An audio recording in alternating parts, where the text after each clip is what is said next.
George Washington. George Washington is a well-known historical figure in the United States. We see him on the face of quarters and on dollar bills every day, but not everyone knows his full story.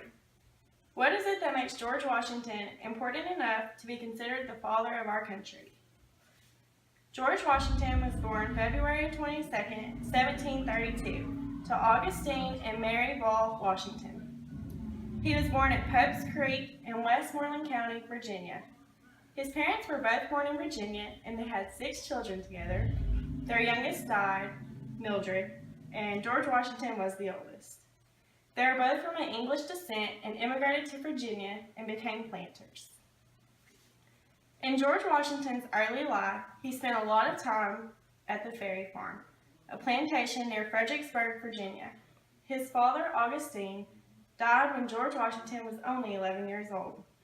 It is likely that he helped his mother on the plantation after he passed. Exactly what schooling George Washington had wasn't exactly known, but based on his social class, they believed he had a private tutor or attended private school. History.com states that it is believed he finished his formal schooling around age 15. He showed a lot of interest in mathematics during school, and he became a successful surveyor. He earned enough money to start acquiring his own land. In 1751, at the age of 19, he traveled to Barbados with his half-brother Lawrence. Lawrence had a respiratory disease, tuberculosis. He believed that the climate would help him recuperate and help him get better. George Washington caught smallpox while he was there. He overcame them with only facial scars. His brother Lawrence passed in 1752, and George Washington inherited his estate, Mount Vernon, on the Potomac River near Alexandria, Virginia. In the French and Indian War in 1753, George Washington was only 21. Lieutenant Governor Dinwiddie of Virginia sent George Washington on a mission to deliver a letter to the French forces. The letter stated from the governor that he believed the French were in violation of treaties and claims that made certain territories part of Virginia and Pennsylvania.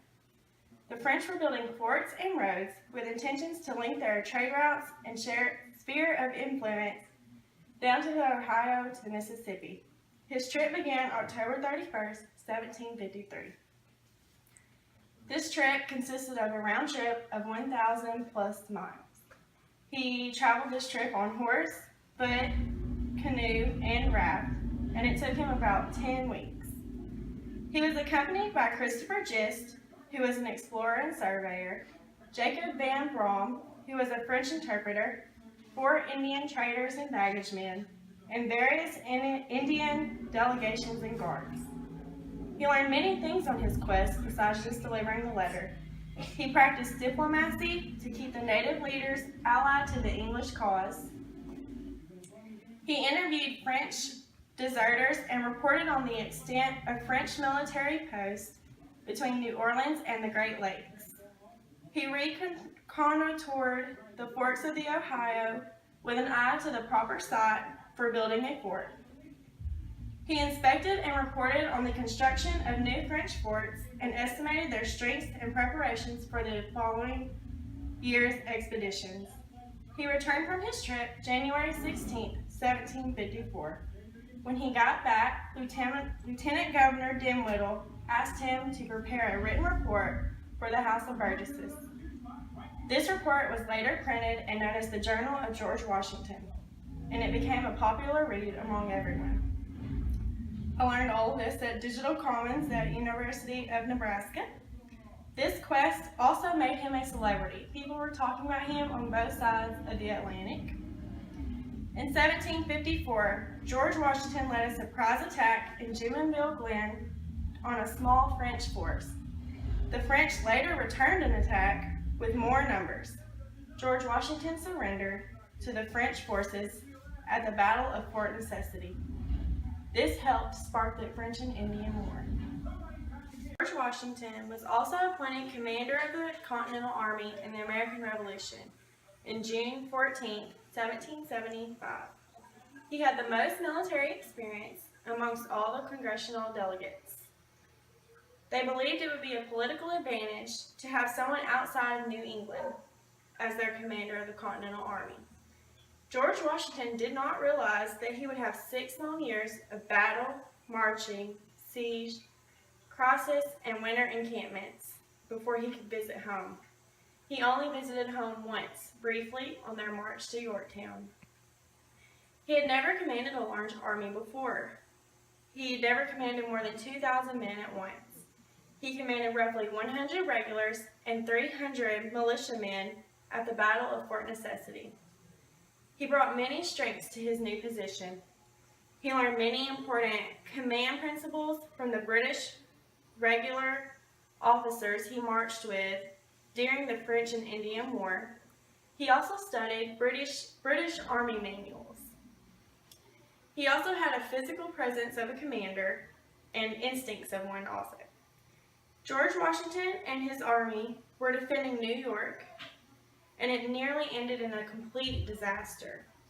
This was the largest battle in the Revolutionary War in terms of total combatants in August 22nd, 1776. He was defeated by William Howe's 20,000-man force. There was an army to their front and the East River to their back. He ordered all available float boats to be brought down to his position so that he could safely move him and his army. They moved on a foggy night so that they could not be seen by his fear of the Navy in the river. He successfully moved all 9,000 of his members to Manhattan without any deaths. This was a remarkable military feat that astounded his British enemy, according to MountVernon.org. George Washington also became our first president. He was elected twice, and this set standards for the future presidency to only hold 2-term offices. He helped shape the entire presidency as it is today.